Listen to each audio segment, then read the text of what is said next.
우리 함께 사도신경으로 신앙 고백하시겠습니다. 나는 전능하신 아버지 하나님 전지의 창조주를 믿습니다. 나는 그의 유일하신 아들 우리 주 예수 그리스도를 믿습니다.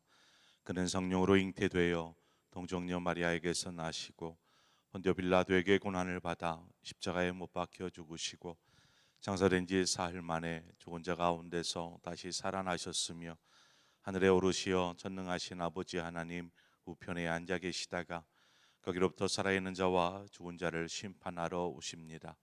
나는 성령을 믿으며 거룩한 공교회와 성도의 교제와 죄를 용서받는 것과 몸의 부활과 영생을 믿습니다. 아멘. 우리 함께 찬송가 536장 죄 짐에 눌린 사람은 다 죽게 나오라. 우리 찬송가 536장 우리 함께 찬송하도록 하겠습니다. 536장입니다.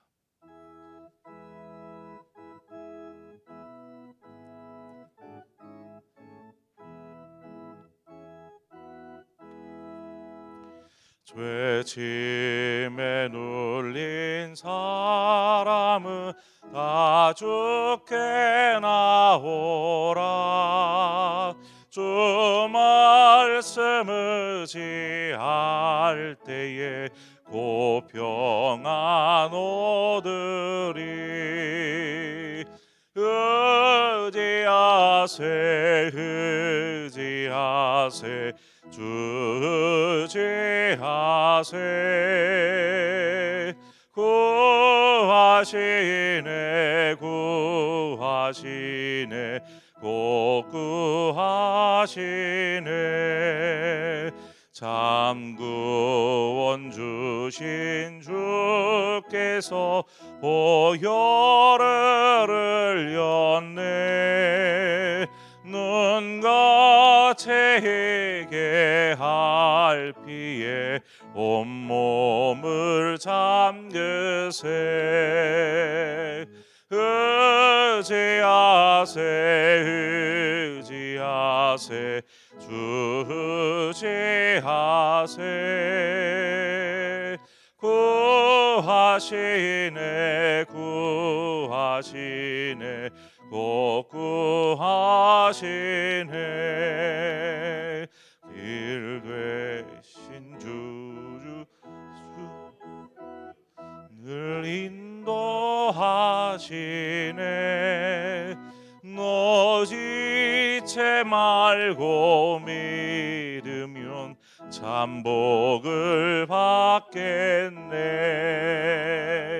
의지하세 의지하세 주 의지하세.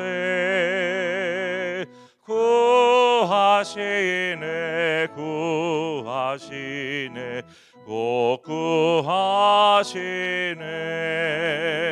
온 성도 하나 되어서 영광께 오르면 한없는 은혜 받아서 영원히 누리리. 의지하세 의지하세 주 의지하세.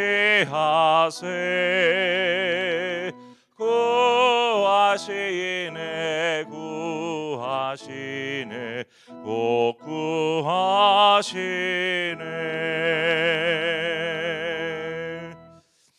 아멘. 하나님의 말씀 보겠습니다. 시편 91편 1절에서 13절의 말씀입니다.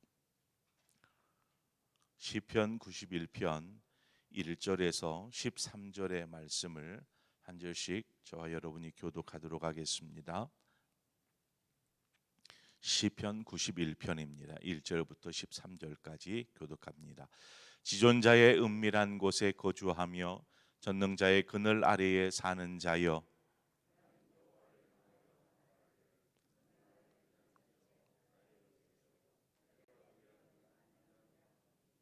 이는 그가 너를 새 사냥꾼의 올무에서와 심한 전염병에서 건지실 것이미로다.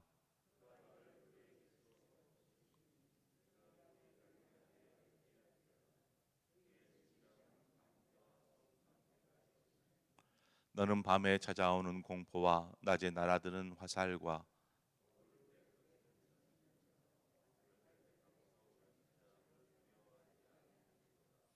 천명이 네 왼쪽에서 만명이 네 오른쪽에서 엎드러지나 이 재앙이 내게 가까이 하지 못하리로다.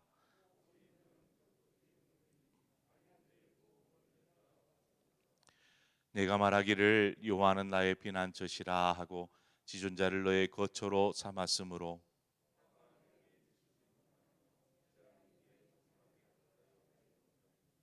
그가 너를 위하여 그의 전사들을 명령하사 내 모든 길에서 너를 지키게 하심이라.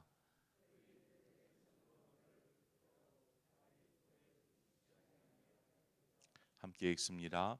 내가 사자와 독사를 밟으며 젊은 사자와 뱀을 발로 누르리로다. 아멘.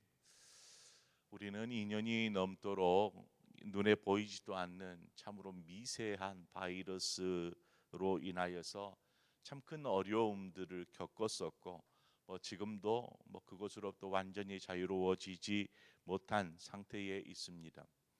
이 미세한 바이러스는 우리나라뿐만 아니라 세계 전역을 휩쓸었고 온 세상을 혼란과 혼돈의 도가니로 집어넣었습니다. 지금은 이제 차츰 많이 줄어들었다고 하지만 새로운 바이러스가 등장하여 우리를 불안케 만들고 있습니다. 우리는 이 코로나 바이러스를 인하여서 무엇을 알게 됩니까? 우리 인간이 가지는 그 인간의 연약함을 우리는 절실하게 발견하게 됩니다. 사람이 만물의 영장이고 뛰어나고 한다 할지라도 그 눈에 보이지도 않는 바이러스로 인하여서 이렇게 참담한 혼란을 겪게 되는구나라는 것을 보게 되지요. 우리는 그것을 고백하고 시인할 수밖에 없습니다. 이 바이러스 앞에 손을 드는 것이죠.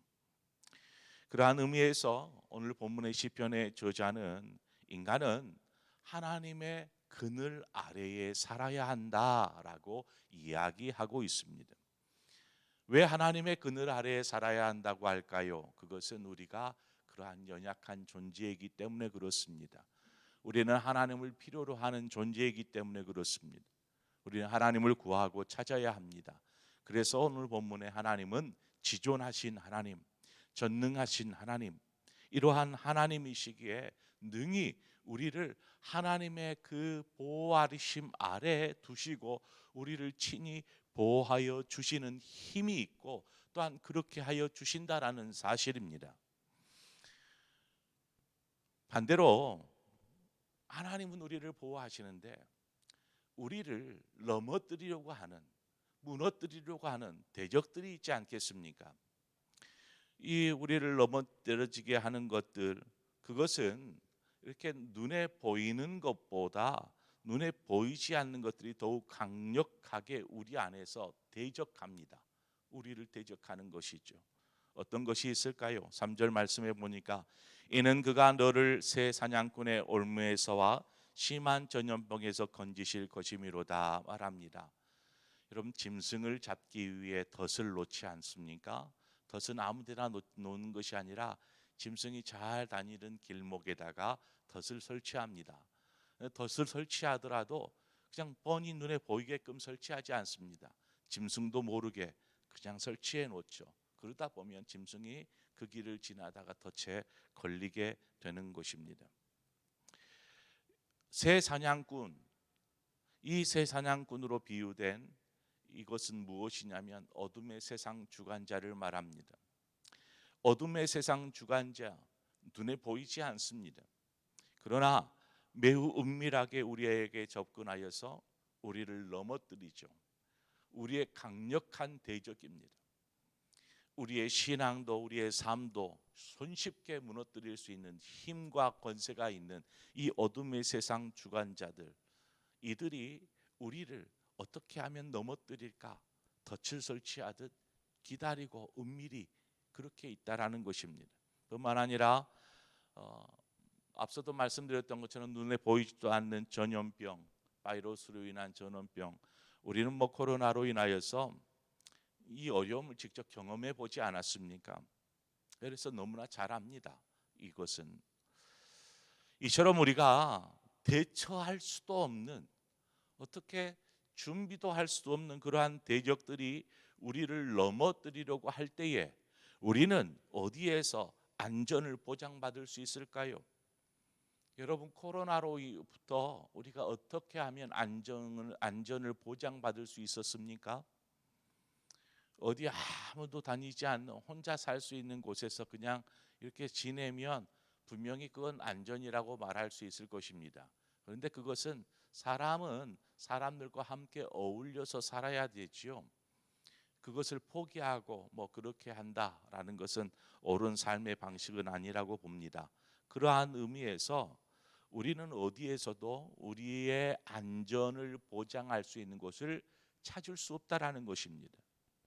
세상 어디로 피한다고 그것이 있겠습니까? 어둠의 주관자가 우리를 공격하려고 하는데 우리가 어디를 피하겠습니까? 최강이라고 하는 나라의 수장도 그냥 어쩔 수 없이 이 코로나 예방 접종 받는 모습들을 보지 않았습니까? 그 힘과 권력이 있음에도 불구하고 이 조그마한 미세한 바이러스를 감당하지 못하는 것입니다. 이 세상 어디에서도 우리가 안전히 거할 수 있는 곳은 없고, 또한 우리를 안전히 지켜줄 사람도 없는 것입니다. 오직 하나님만이 우리의 안전한 초소가 되어주시고, 우리의 도움이 되어주시고, 우리의 방패가 되어주시고, 우리의 요새가 되어주시는 분이십니다. 그래서 2절 말씀은 얘기하지 않습니까? 나는 여호와를 향하여 말하기를 그는 나의 피난처요 나의 요새요 내가 의뢰하는 하나님이라 하리니. 우리가 의지할 것, 앞서 찬양했던 것처럼 의지하세 의지하세 주 의지하세, 구하시네 구하시네, 우리를 구하시네. 우리가 의지해야 될 것은 하나님 한 분밖에 없다라는 것입니다. 하나님만이 우리를 안전히 거하게 하시고 우리를 보호하여 주시고 우리를 이기게 하여 주실 수 있는 분인 것입니다. 하나님은 닭이 그 병아리를 날개 아래 품듯이 품어 주시고 안전히 감싸 주시는 것입니다. 그러므로 우리가 무슨 일을 만나든지, 꼭 어려운 일을 만나든지 그럴 때 바로 하나님의 품으로 뛰어드는 것입니다. 하나님의 품에 거하는 것입니다. 하나님의 품 안이 가장 안전한 초소가 되어주시고, 또한 그 품 안에 거할 때 하나님의 손이 우리를 지켜주시는 것입니다. 마태복음 6장 26절에 보면 공중의 새를 보라 이렇게 얘기합니다. 공중의 새를 보라. 심지도 않고 거두지도 않고 창고에 모아들이지도 아니하되 너희 하늘 아버지께서 기르시나니 너희는 이것들보다 귀하지 아니하냐라고 말합니다. 그렇잖아요.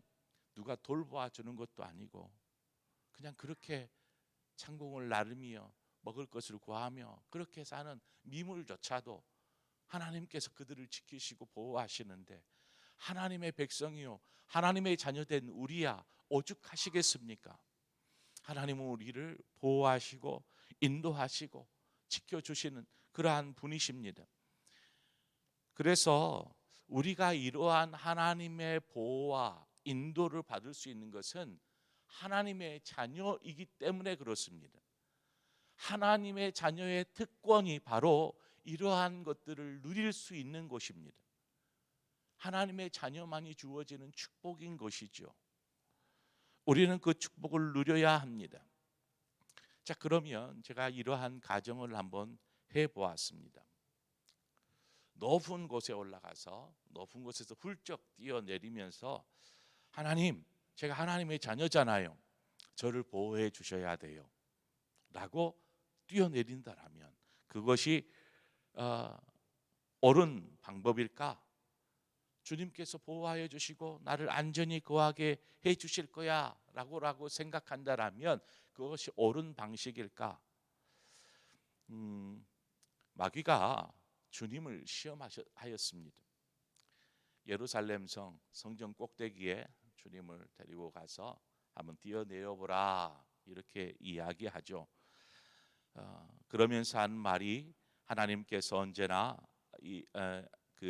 그가 너를 위하여 그의 사자들을 명하시리니 그들이 손으로 너를 받들어 발이 돌에 부딪히지 않게 하리로다. 이 말씀이 오늘 본문에 있는 말씀이에요. 오늘 본문 12절 한번 보세요. 12절 보면 그들이 그들의 손으로 너를 붙들어 발이 돌에 부딪히지 아니하게 하리로다.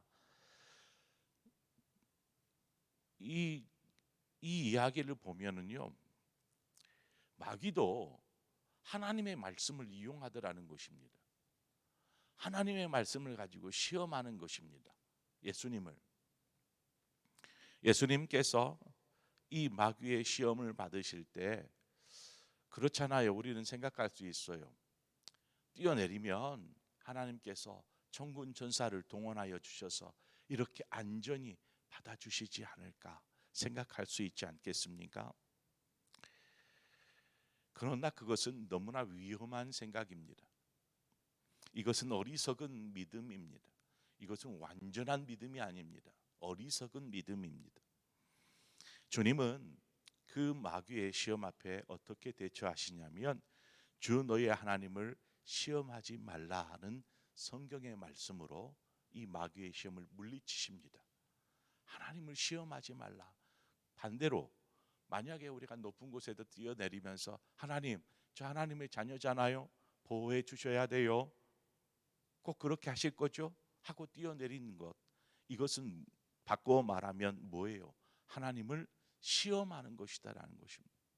이건 믿음이 아니고 이거는 범죄를 저지르는 것과 같습니다. 하나님 앞에서. 코로나가 한창일 때 바이러스가 그리스도인이라고 피해갔습니까? 그렇지 않았어요. 그리스도인들 가운데도 많은 확진자가 나왔습니다. 자, 그러면 하나님의 보호하심, 그 보호하심을 우리는 어떻게 경험할 수 있을까요? 하나님께서 늘 우리를 보호하여 주시고 인도하시고 하신다고 하는데 우리는 어떻게 그것을 경험할 수 있을까요? 하나님은 언제나 우리와 함께 하십니다. 언제나. 그러므로 우리 역시 하나님 안에 거하는 삶을 살 때에 우리는 안전히 거할 수 있습니다. 닭이 병아리를 모읍니다. 여러 마리가 있지 않겠어요? 근데 한 마리가 이 어미 닭에게로 오지 않고 혼자 먹을 것 찾아간다고 저리 가버리면 어떻게 해요? 다른 병아리들이 이렇게 어미 닭의 품으로 와서 감싸고 있는데 한 마리만 올 생각을 안 해요. 그냥 계속해서 막 사방팔방으로 뛰어다니고 있을 때 어떻게 해야 할까요? 그 병아리를 누가 품어줍니까? 그런 어미 닭이 품고 있는 모든 병아리를 그냥 놔두고 그 한 마리를 찾아가야 될까요? 그럼 이 다른 병아리들이 위험에 노출될 터인데 어떻게 합니까? 우리는 하나님의 품에 거하여야 합니다. 우리와 함께 하시는 하나님 그 품으로 우리는 뛰어들어야 합니다. 그럼에도 불구하고 주님은 어떻게 해요? 선한 목자 되신 주님은 99마리 놔두고 그 한 마리 찾아가시는 주님의 그 마음 또한 우리가 느껴볼 수 있는 것입니다. 11절 말씀을 보니까 그가 너를 위하여 그의 천사들을 명하사 내 모든 길에서 너를 지키게 하심이라. 바라기는 하나님께서 여러분의 삶의 모든 여정들, 인생의 길들을 지키시고 인도하여 주시기를 바랍니다. 하나님께서 친히 우리를 지키시기에 세상을 향하여서 마귀의 대적을 향하여서 보이지 않는 어떤 것들에 대하여서 우리를 무너뜨리고 넘어지려고 하는 그러한 것들을 대하여서 우리가 두려워하고 불안해하고 염려하고 그렇게 할 필요는 없다라는 것입니다. 좀 담대해야 합니다. 그런다고 뭐 코로나 바이러스 괜찮아, 하나님 날 지켜주셔 하면서 그냥 마음대로 휘젓고 다니는 것, 그것은 지혜로운 삶의 모습이 아닌 것이죠. 앞서 말씀드렸던 것처럼 그러나 우리의 마음은 하나님께서 분명히 붙들고 계시기에, 지켜주시고 계시기에 불안과 염려할 필요 없다라는 것입니다. 하나님은 우리의 보호자가 되어 주십니다. 그러므로 믿음으로 살기를 주저할 필요가 없습니다. 오직 하나님을 의지하며 오늘의 삶을 살 때에 우리는 바로 그 하나님의 능력의 손길, 그 손길을 경험하며 살아갈 수 있는 것입니다. 오늘도 하나님 우리와 함께 하시고 우리를 보호하여 주시고 또 그것을 하나님은 기뻐하십니다. 그러므로 오늘도 우리를 인도하실 그 하나님을 의지하며 우리는 주님과 함께 동행하며 그 품 안에 있는 삶, 그 삶 사시기를 바랍니다. 내가 주님께서 우리 안에, 우리가 주님 안에 거할 때에 많은 풍성한 열매를 맺듯이 그 안에 거할 때에 우리는 온전한 하나님의 보호하심을, 온전한 인도하심을 경험하게 될 줄 믿습니다. 그러한 하나님의 함께하심을 경험하는 또 오늘 하루의 복된 삶이 되시기를 주님의 이름으로 축원드립니다. 기도하겠습니다. 좋으신 하나님, 이 새벽에 우리의 마음을 움직여 주시고 하나님의 전을 찾고 하나님을 향하여서 엎드리게 하여 주셔서 감사합니다. 하루의 시작을 주님과 함께 시작합니다. 아버지, 우리의 삶을 인도하여 주옵소서. 언제나 주님의 품에서 떠나지 않겠습니다. 그 안에 거할 때에 우리는 안전할 수 있고 하나님의 보호하심을 받을 수 있을 뿐만 아니라 혹 우리가 감당할 수 없는 일을 당할 때에 하나님은 우리에게 피할 길을 내시고 우리를 안전히 인도하여 주시는 그러한 분이심을 또한 우리가 믿습니다. 그러므로 세상을 향하여, 어둠의 세상 주관자를 향하여 우리가 염려하거나 두려워하지 않게 하시고 담대하게 지존하신 하나님, 전능하신 하나님, 그 하나님을 의지하며 오늘도 믿음으로 사는 우리 모든 상봉의 성도들 되게 하여 주시옵소서. 예수님의 이름으로 기도합니다. 아멘. 우리 함께 이 시간에 우리의 예배의 삶을 위해서 좀 기도하기를 원합니다. 하나님, 우리의 예배의 삶으로 하나님을 그렇게 친밀하게 느끼고 교제하고 거룩한 사귐들이 있는지 우리 스스로의 신앙을 좀 돌아보면서 하나님, 좀 뭔가 하나님과의 거리감이 있거나 좀 친밀하다라는 느낌이 없으면 하나님 이것들이 회복되게 하여 주옵소서. 제가 주님 앞에 섭니다. 이러한 마음으로 우리의 신앙을 회복해 달라고 위해서 기도하고 우리 온 교회의 성도들의 그 믿음과 신앙을 위해서 또한 이 시간 함께 중보하고 그렇게 기도하며 우리 각자의 기도의 제목으로 기도하시다가 자유롭게 돌아가시겠습니다. 함께 기도하겠습니다. 참 좋으신 하나님 아버지, 우리를 언제나 주님의 그 날개 아래 품어주셔서 감사합니다. 아버지, 우리가 그 은혜와 그 사랑 안에 머물게 하시고 하나님의 도우시는 놀라우신 은혜를 누리며 살게 하시는 아버지,